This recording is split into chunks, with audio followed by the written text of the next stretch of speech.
흩어져 있던 저희들을 다시 모아 주님 앞에 예배하게 하심에 감사합니다. 이 시간 우리의 모든 것을 잠시 멈추고 주께 주목합니다. 베풀어 주신 놀라운 사랑과 은혜를 기억하고 주의 이름을 높이 찬양하기 원하오니 우리 주의 성령께서 우리를 도와 주옵소서. 주를 예배하는 것이 얼마나 복되고 귀한 것인지를 우리로 알게 해주심을 감사합니다. 우리 주 예수 그리스도의 그 대속이 우리 삶에 어떤 영향력과 관계가 있는지 복음을 통해 알게 하심을 또한 감사합니다. 친히 이루시고 베푸신 구원을 우리로 기뻐하게 하심에 감사하고 그 구원의 주님을 자랑하는 복된 삶과 입술 되게 하옵소서. 헛된 것에 우리의 마음을 빼앗기지 않게 도우시고 하나님의 이스라엘로 주가 베푸시는 평강과 긍휼을 풍성히 누리며 또한 온유함으로 증거하며 살아가게 하옵소서. 복음 안에서 참된 자유와 은혜를 누리게 하시고 주의 말씀에 멍에를 메고 주께 배우며 안식하게 하옵소서. 불러 구원하여 주신 믿음의 가정들과 우리 자녀들과 맡겨주신 생업을 지켜주심에 감사드리고 사랑하는 모든 성도들이 주께 모든 것을 맡기고 살아가게 하옵소서. 마음이 곤고한 성도들을 주님이 말씀을 보내 위로하시고 힘을 얻게 하옵소서. 육신의 고통으로 오랜 시간 동안 치료 중에 있는 성도들과 또한 수술을 기다리는 성도들에게 회복의 은총을 허락하여 주옵소서. 어렵고 힘들 때에 주를 생각함으로 두려움을 물리치고 도리어 감사함으로 주를 찬송하게 하옵소서. 우리 주위에 또한 우리 가족 중에 돌아와야 할 자들이 돌아올 수 있는 은혜를 허락하여 주옵소서. 주의 몸된 교회가 계속해서 복음으로 든든히 서게 하시고 허락하신 자녀들과 성도들 마음에 주의 은혜와 말씀을 사모하는 영적인 부흥을 허락하여 주옵소서. 부족한 종을 오늘도 붙드시고 주의 말씀을 명확하게 증거할 수 있도록 도우시고 함께한 모든 성도들 마음속에 주의 말씀을 듣고 또한 기뻐하며 감사하며 순종의 삶으로 나아갈 수 있도록 인도하여 주옵소서.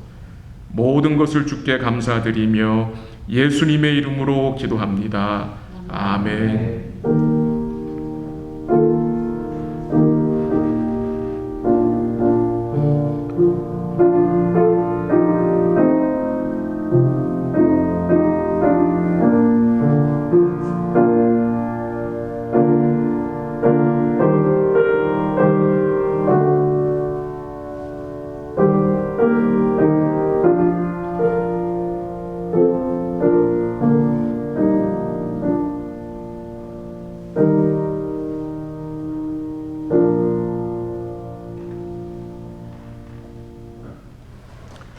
하나님의 말씀 같이 보겠습니다. 창세기 1장입니다. 창세기 1장 26절서부터 28절까지 그리고 창세기 2장 7절입니다. 창세기 1장 26절서부터 28절까지 우리 한 목소리로 읽도록 하겠습니다. 26절 시작.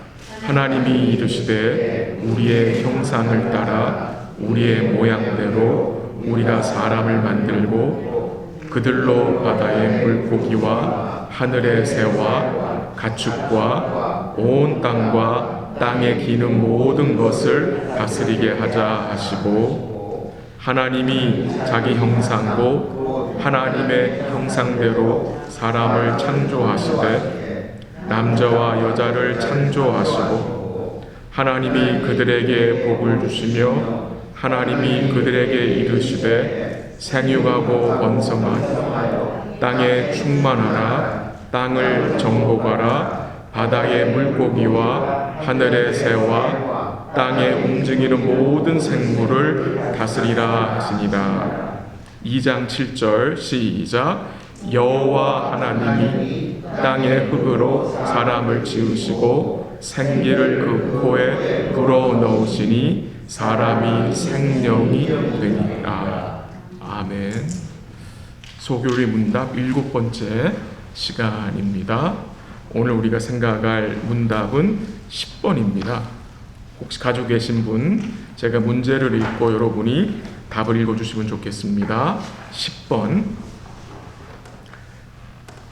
하나님께서는 사람을 어떻게 창조하셨습니까?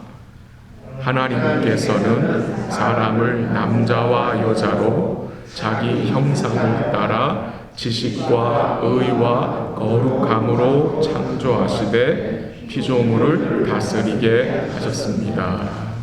아멘. 우리가 하나님의 작정을 2주 전에 생각했었습니다. 하나님의 작정은 그의 기쁘신 뜻을 따라 정하신 모든 계획이라고 했습니다.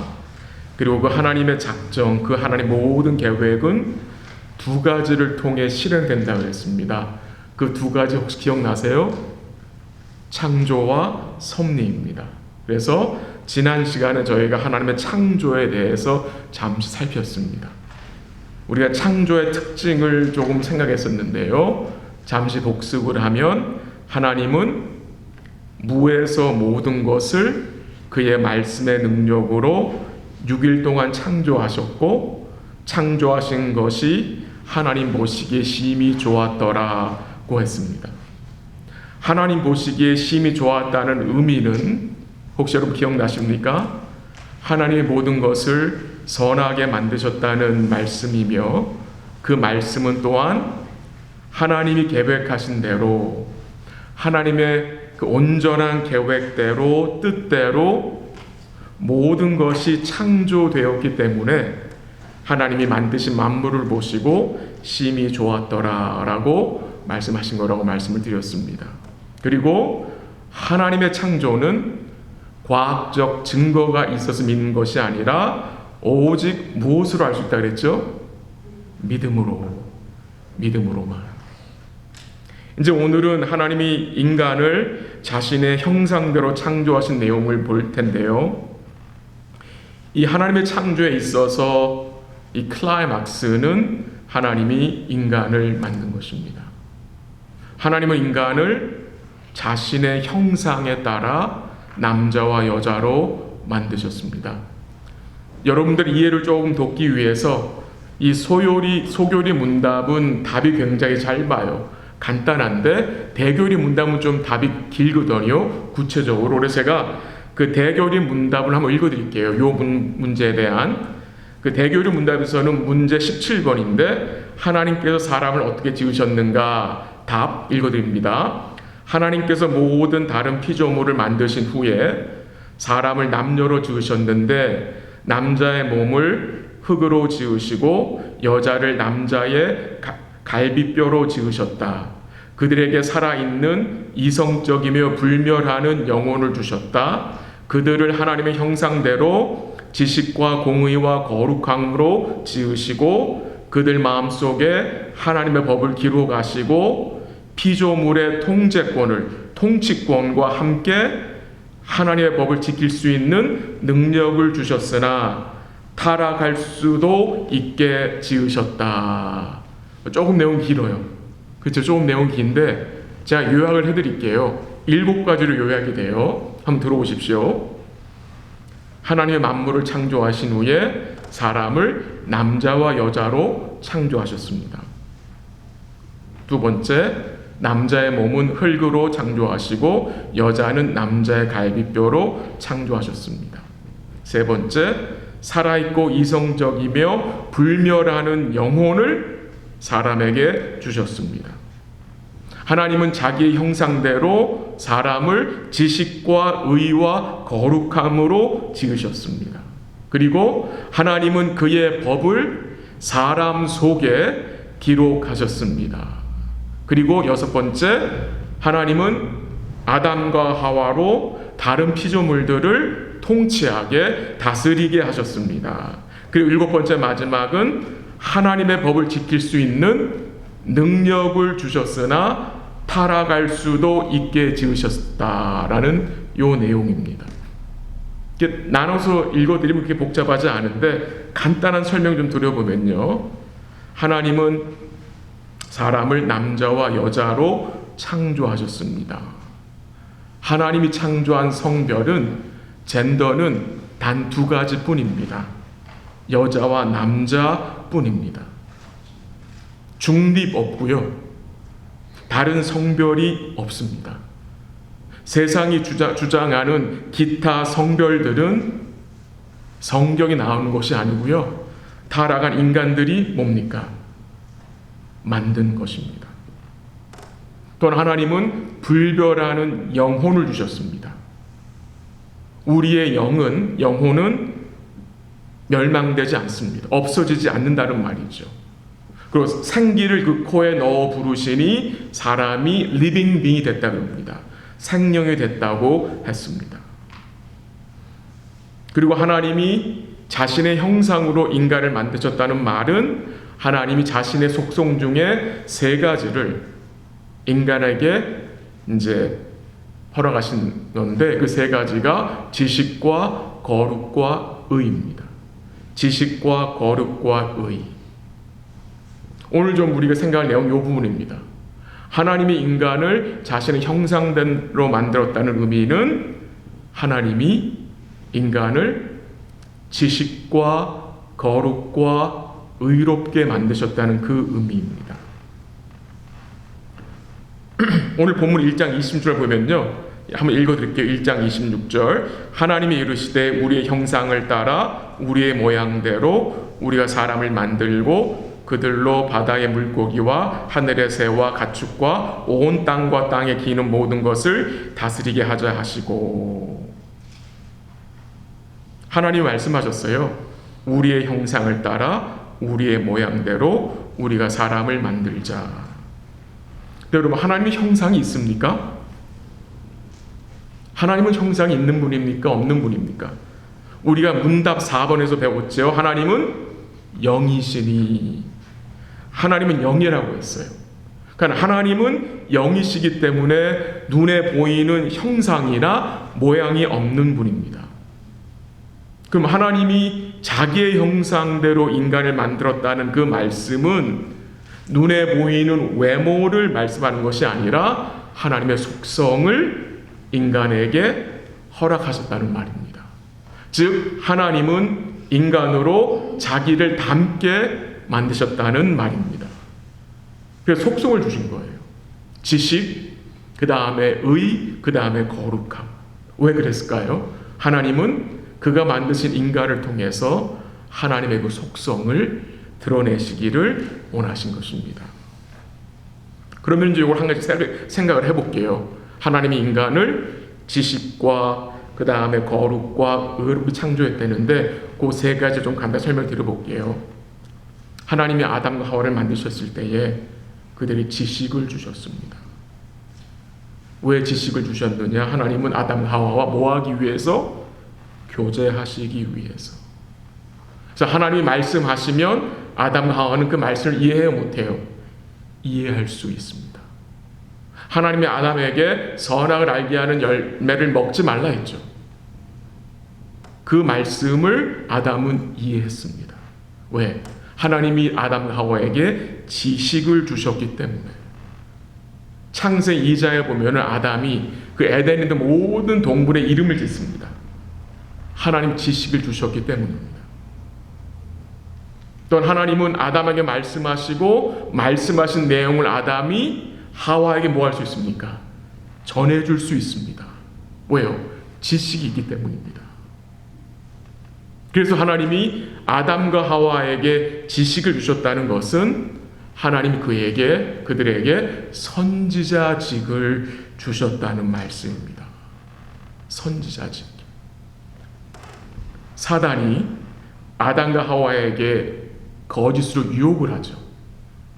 이거 따먹어라. 이거 먹으면 안 죽어. 이거 먹으면 너네 눈 밝아질 거야. 그때 어떻게 했습니까? 하나님 주신 말씀을 가지고, 그들이 들은 말씀을 가지고 어떻게 해야 돼요? 그 사단의 유혹을 물리쳐야 되는데 그냥 흐리멍텅해 했었죠. 그래서 하나님이 아담과 하와에게 지식을 주셨다는 것은 그에게 선지자직을 맡기셨다는 말입니다. 두 번째로 하나님은 아담과 하와를 거룩하게 창조했다 그랬어요. 거룩. 원래 이 거룩이란 말은 도덕적인 의미도 있겠지만, 도덕적으로 깨끗한 죄를 떠난 의미도 있겠지만, 더 중요한 의미는 구별입니다. 구별. 하나님이 아담과 하와를 구별하여 어떤 자로? 하나님께 드려진 자로, 하나님께 바쳐진 자로 만드셨다는 것입니다. 굉장히 중요한 거죠. 거룩은 하나님을 향해 전인격적으로 자신을 드리는 것을 말합니다. 여러분, 구약에서 하나님께 드려진 자, 어떤 직분이 있죠? 제사장입니다. 제사장. 그러니까 아담과 하와에게는 하나님이 제사장직을 맡겨서 하나님께 드리는 삶, 하나님께 자신을 드리는 삶, 곧 하나님만을 사랑하며 하나님만을 섬기며 살도록 만드실 거라는 것입니다. 그 다음 세 번째, 의롭게 창조하셨다는 것은 하나님이 아담과 하와에게 하나님을 대신하여 에덴을 다스리게 하시는, 어떻게 다스리게 하시는? 하나님의 뜻을 쫓아 순종하는 하나님의 대리인으로 다스리게 하셨다는 것입니다. 하나님은 큰 왕이시고 아담과 하와는 작은 왕으로 하나님 앞에서 에덴을 뭐 하는 거예요? 하나님의 말씀에 순종하고 뭐 하는 겁니까? 다스리는 것입니다. 그래서 왕직을 주신 거예요. 왕직. 그래서 지식과 거룩과 이 의가 세 가지 직분이 나오는 거예요. 선지자와 제사장과 그 다음에 왕직이 나오는 거고, 이 세 가지 직분이 또한 뭐로 연결되죠? 예수님이 신약에 와서는 교회의 직분으로 연결이 돼요. 선지자가 목사잖아요. 그렇죠? 제사장직은 집사고, 안수 집사고, 그 다음에 왕직은 장로고요. 물론 권사님들 계시지만 권사님들은 교회 덕을 위해서 교회 세우신 것이죠. 교회 세운 거죠. 그래서 이 세 가지 직분을 준 거로 연결도 됩니다.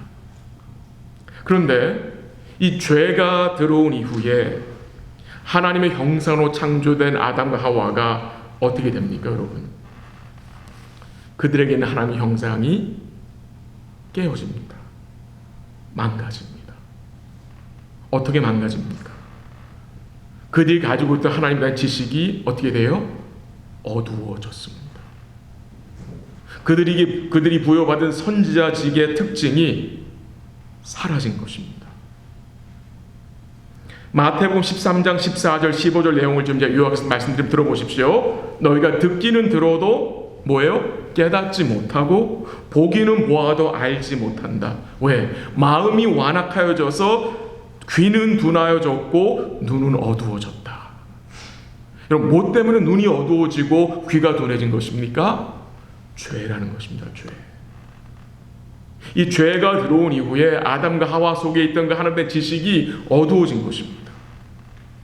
그럼 거룩은요? 거룩. 하나님께 헌신된 아담과 하와가, 하나님께 자신을 드려야 할 아담과 하와가 이제 자신을 누구한테 드립니까? 세상에 드립니다. 죄에 드립니다. 그래서 제사장적 특징이 어떻게 해요? 잊어버리게 되는 거죠. 로마서 1장 25절에 보면은 하나님의 진리를 거짓 것으로 바꾸어 피조물을 조물주보다 뭐예요? 더 경배하고 섬기게 되었다. 뒤집힌 거죠. 뭐 때문에? 죄 때문에. 그리고 의는요, 하나님께 순종함으로 하나님 만드신 걸 다스리며 통째로 살아야 할 인간이 죄로 인해 어떻게 됩니까? 순종의 대상이 바뀌어서 이제 왕이신 하나님을 인간이 어떻게 합니까? 무시합니다. 그리고 어떻게 삽니까? 스스로 왕 노릇하며 살게 된 것입니다. 사사 시대의 표현을 빌리면 자기들의 소견대로, 자기를 속인 옳은 대로 사는 자가 되었다는 말입니다. 그래서 하나님이 자신 형상을 따라 만든 그 형상이 어떻게 된 거예요? 죄로 인해서 망가지고 잃어버리게 되고 깨어진 것입니다. 근데 성경 거기서 끝나지 않잖아요. 하나님은 바로 창세기 3장 15절에 뭘 약속하십니까? 구원의 언약을 약속하셔서 여자의 후손을 보내시는데 그 여자의 후손이 뱀의 후손의 머리를 박살낼 것이고 여자의 후손을 구원하실 것을 약속하세요. 그의 아들을 보내실 것을 약속하세요. 그래서 그의 백성들을 어떻게 다시 재창조하실 것을, 구원으로 새롭게 할 것을 약속하시는데, 그 약속하신 예수님이 누굽니까? 하나님의 온전한 형상이잖아요. 그래서 골로새 1장 15절에 보면은 예수님은 보이지 아니하시는 하나님의 형상이라고 했고, 히브리서 1장에서는 예수님을 하나님의 영광의 광채이며 그 본체의 형상이라고 증거했어요. 바로 그 예수님이 오셔서 죄로 인하여 손상되고 망가진 하나님의 형상을 다시 뭐 하는 거예요? 리스토어 하시는 것이 구원인 것입니다.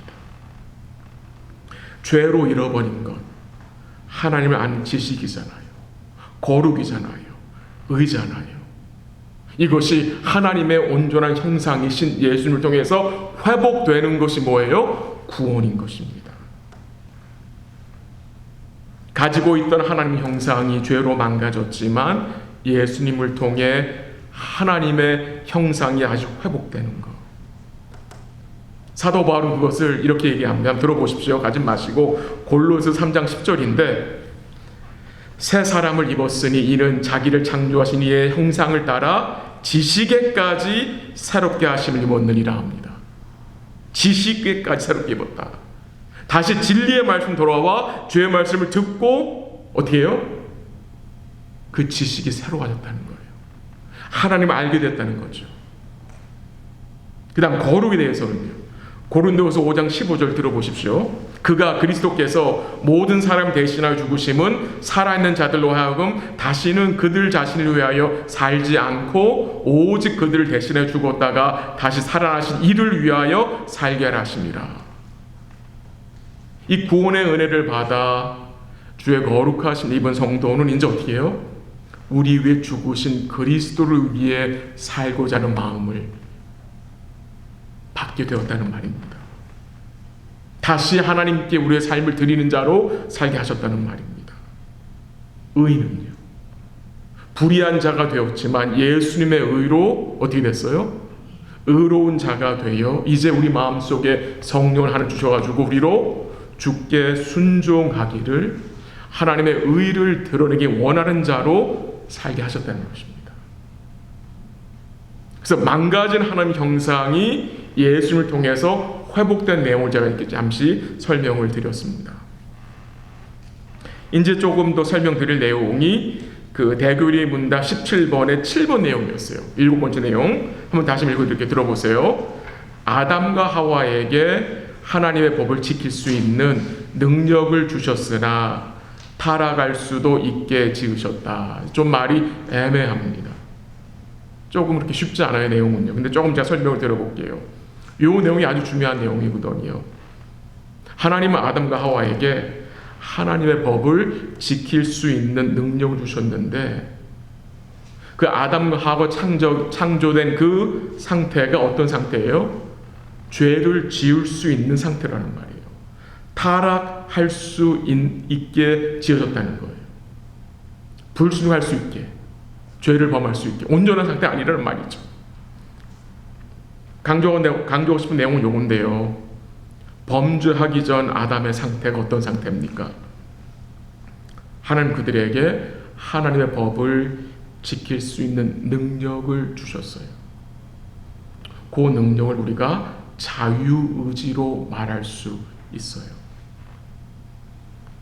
아담과 하와는 그들의 자유의지로 에덴 동산에서 하나님이 먹지 말라고 명하신 그 말씀에 순종할 수 있었다는 말씀입니다. 근데 그들은 어떻게 했어요? 그들의 자유의지로 하나님의 법을 순종하는 것을 택하지 않았어요. 그들은 하나님과 같이 되고 싶어서 그들은 사단의 거짓에 미혹되어 자기들이 원하는 것을 택한 거예요. 하나님이 그들에게 하나님의 법을 순종할 수 있는 능력을 주셨지만 그걸 택하지 않았어요. 죄를 택한 거예요. 죄.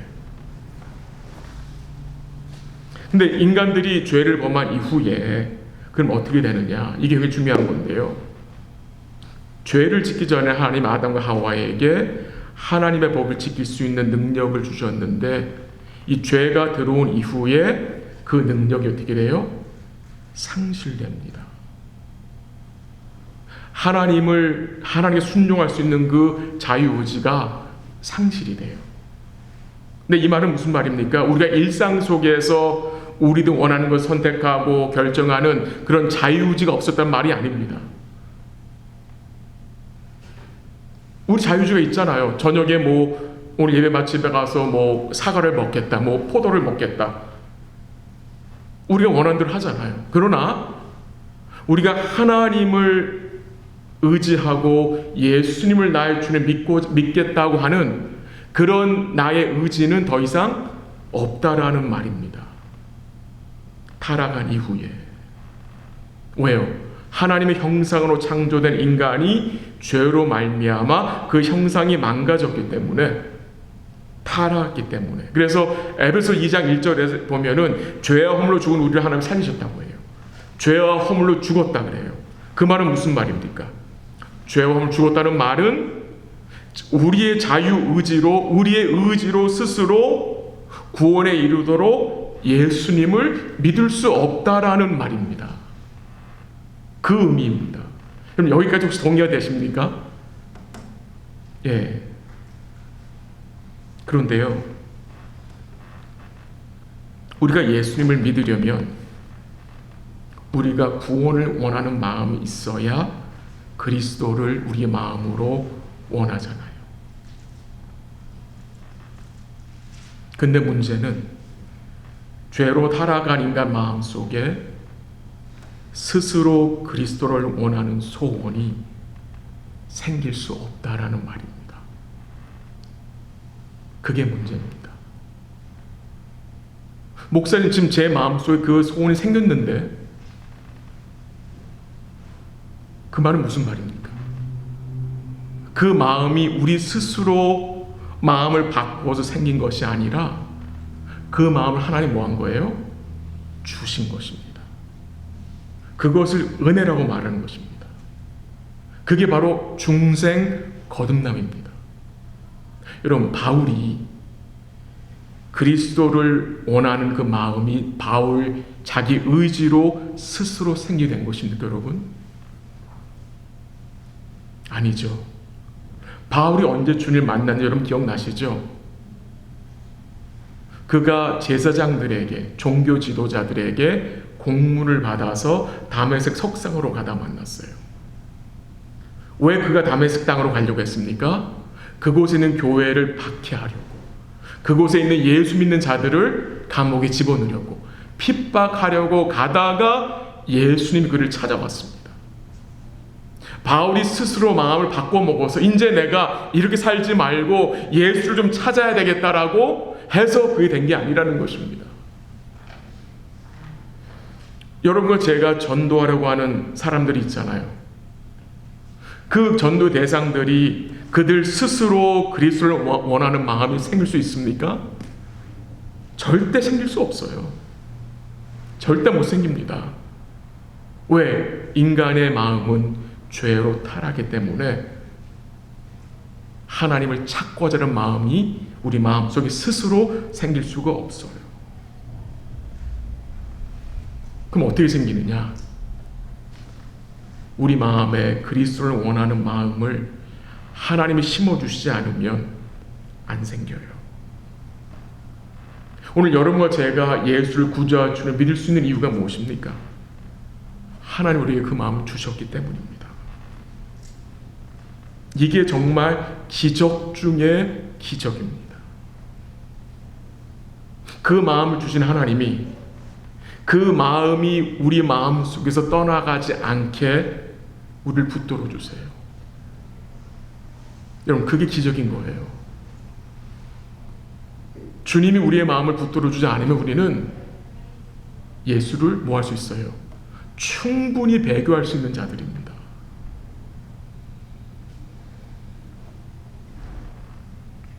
이해를 돕기 위해서 원죄를 조금 생각해. 원죄가 무엇입니까, 여러분? 우리는 원죄라는 걸 생각할 때에 우리 머릿속에는 왠지 아담과 하와가 범한 첫 번째 죄를 생각합니다. 물론 그건 틀린 게 아닙니다. 그러나 성경이 원죄에 대해서 말할 때에 그 아담과 하와가 범한 그 첫 번째 죄의 말을 말하는 것이 아니라 이 원죄는 인간이 죄의 속박에 갇혀 있는 상태를 말하는 것입니다. 그게 원죄입니다. 죄의 결과로 전적으로 타락한 상태를, 부패한 상태를 원죄라고 말하는 것입니다. 이 원죄로부터 자유한 사람이 있습니까, 여러분? 아무도 없습니다. 모든 인류는 원죄 상태에서 태어납니다. 여기 익셉션이 없습니다. 그 사실을 다윗이 깨달았죠. 그래서 시편 51편 5절에서 다윗이 뭐라고 말합니까? 내가 죄악 중에 출생하였고 어머니가 나를 언제 잉태하였다? 죄 중에 잉태하였다. 죄 중에. 이 원죄를 가지고 있다는 말은요, 이런 말입니다. 죄를 범하는 것이 우리의 본성이었다는 말입니다. 그래서 성경은 인간을 어떻게 말합니까? 죄 아래, 죄 가운데. 사도 바울은 에베소 2장에서 뭐라고 말합니까? 본질상 어떤 자녀? 진노의 자녀라고 증거합니다. 그래서 우리가 그리스도에게 나아가기 위해서는 반드시 우리가 뭘 인정해야 합니까? 원죄를 인정해야 합니다. 그건 무슨 말입니까? 내가 전적으로 타락한 자임을, 죄 가운데 속박되어 있던 자임을 인정해야 합니다. 이것이 인정이 안 되면 구원에 이르는 은혜를 바로 받을 수 없기 때문입니다. 많은 사람들이 하나님의 예정에 대해서 페어하지 않다라는 생각을 가지고 있습니다. 그 이유가 뭔지 아십니까? 원죄에 대한 성경적 개념이 부족하기 때문입니다. 좀 한 구절 가볼게요. 요한복음 한번 보세요. 요한복음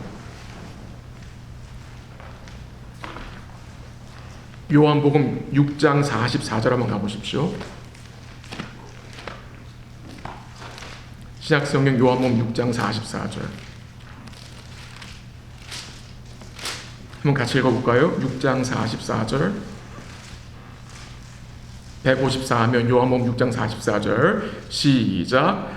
나를 보내신 아버지께서 이끌지 아니하시면 아무도 내게 올 수 없으니 오는 그를 내가 마지막 날에 다시 살리리라. 아멘. 같은 내용인데 65절 제가 읽어드릴게요. 65절 같은 내용인데 또 이르시되 그러므로 전에 너희에게 말하기를 내 아버지께서 오게 하여 주지 아니하시면 누구든지 내게 올 수 없다 하였노라 하시니라. 예수님 하신 말씀이에요. 거기 44절 뭐가 분명히 증거됩니까? 아버지께서 너희를 내게로 이끌지 아니하시면 어떻게 돼요? 아무도 내게 올 수 없다. 아무도 내게 올 수 없다. 아버지께서 너희를 내게로 이끌지 않으면 아무도 올 수 없답니다. 아무도 못 옵니다, 여러분.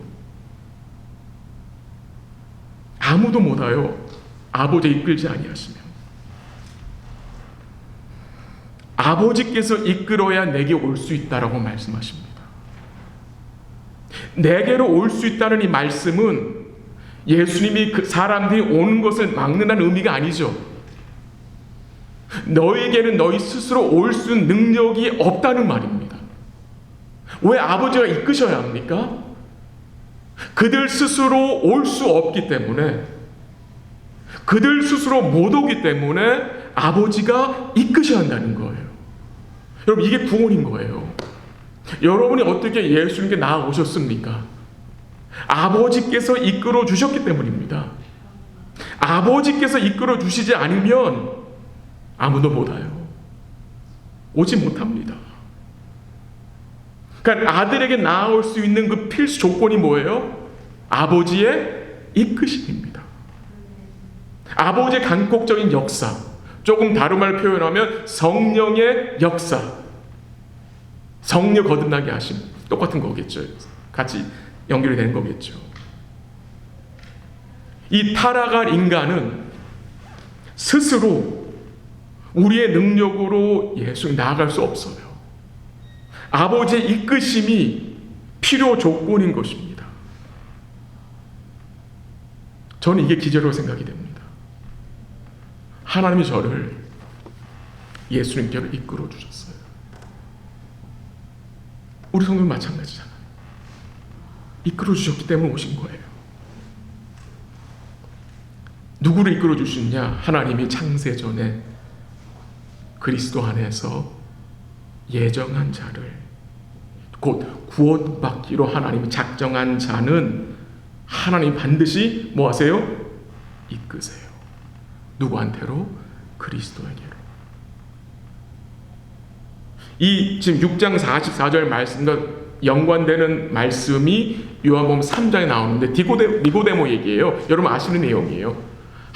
예수님이 니고데모 뭐라고 말씀하셨습니까? 사람이 성령으로 거듭나지 아니하면 하나님 나라를 볼 수도 없고 들어갈 수도 없다. 성령으로 거듭나지 아니하면, 아버지가 이끌지 아니하면 같은 내용입니다. 네 힘으로 하나님 나라 볼 수도 없고 들어갈 수도 없어. 오직 들어가는 길은 하나야.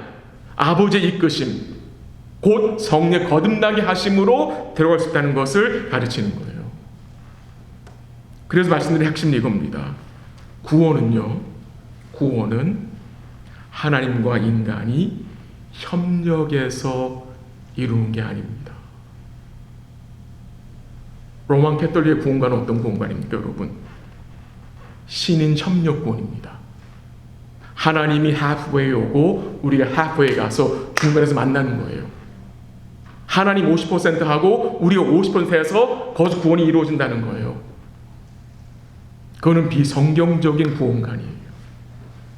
이 구원관은 교회 우리 철치 에이지에서 4세기에, 주후 4세기에 종교회의에서 이단으로 판명된 거예요. 이 구원관은. 근데 여전히 로마 캐톨릭 주장하고 있고요.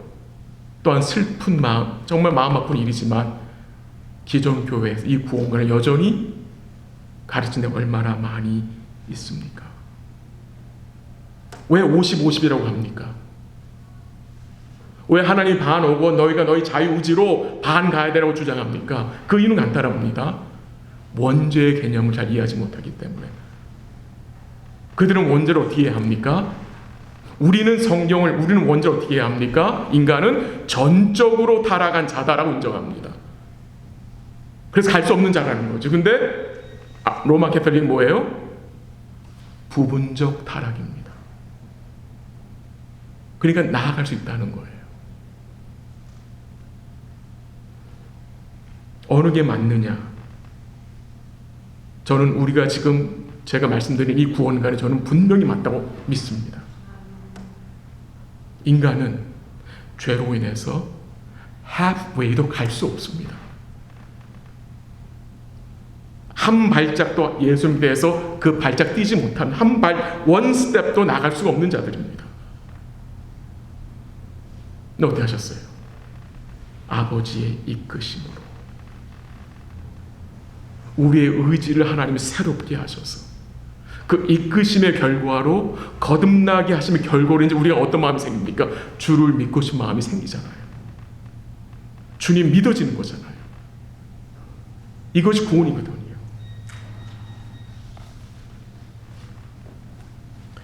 그 소교리 문답 4번에서 시간이 많이 가는데 제가 5분 안에 마치도록 하겠습니다. 소교리 문답 4번에서 하나님 속성을 배웠잖아요. 하나님 영이신데 그의 존재와 지혜와 능력, 거룩과 의와 선하심과 진실하심, 무한하고 영원하며 불변하다 했어요. 다 설명드리지 않았지만 하나님이 의롭다는 의미가 무슨 의미입니까, 여러분? 하나님이 의롭다. 그 의미가 무슨 의미입니까, 여러분? 쉽게 말하면 God is right입니다. 하나님은 옳다. 그럼 하나님이 언제 옳다? 항상. 그게 하나님이 의롭다는 말입니다. 하나님은 행하시는 모든 것이 옳아요. 하나님 틀린 적이 한 번도 없었어요. 많은 사람들은 하나님 구약에서 그 가나안 백성들을 심판하는 걸 보고 하나님 옳지 않다고 말하잖아요. 어떻게 그런 하나님이 하나님이냐, 사랑의 하나님이냐. 근데 성경은 여전히 하나님 옳다고 증거하죠.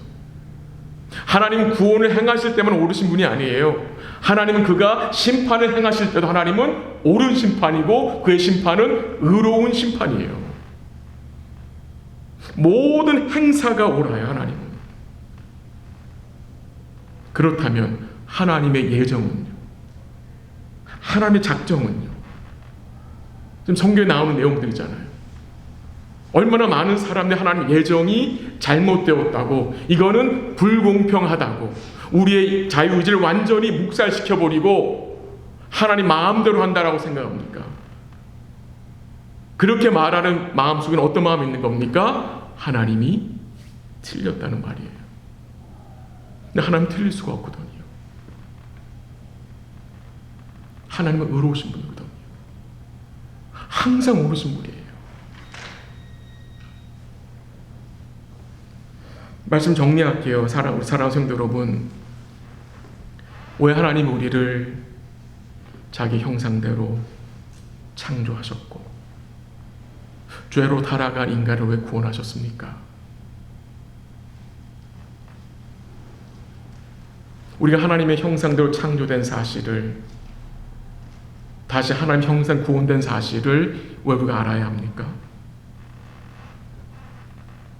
하나님의 창조의 목적과 구원의 목적을 배우기 위함입니다. 이 과정에서 우리는 또 뭘 깨닫게 됩니까? 우리의 원죄를 생각하게 됩니다. 내가 하나님 앞에 전적으로 타락한 존재이구나. 하나님의 이끄심이 없으면 나는 스스로 나올 수 없는 자이구나를 배우게 하시기 위함 아니겠습니까? 하나님 우리를 하나님의 형상대로 구원하신 목적은 무엇입니까? 이제 우리가 예수님 안에서 그 하나님을 영원토록 뭐 할 수 있습니까? 알아갈 수 있고 사랑할 수 있고 기뻐할 수 있고 그분을 주의 은혜로 닮아가게 하시고 이제 그에게 감사할 수 있고 그의 뜻을 이해할 수 있고 그를 생각할 수 있고 그에게 찬송하고 영광 돌릴 수 있고 그 주님과 인격적으로 교제할 수 있게 하시기 위해서 여러분을 하나님 형상대로 새롭게 지으셨다는 말입니다. 오늘 여러분 저의 삶은 어떠합니까? 하나님 우리를 새롭게 그의 형상대로 창조하신 그 뜻에 합당한 삶을 살고 있습니까?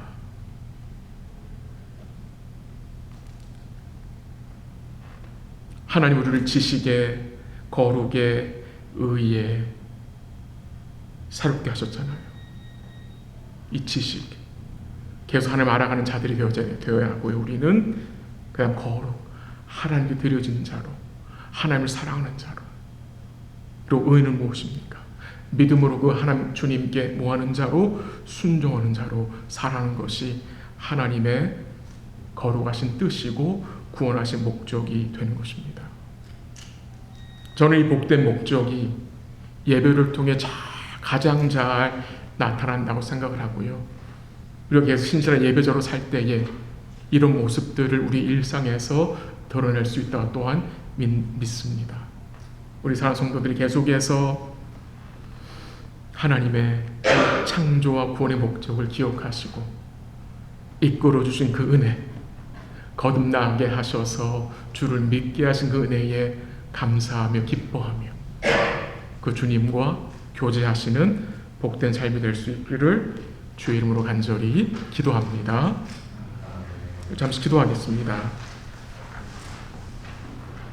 말씀을 오늘도 잠시 나눴어요. 여러분 마음속에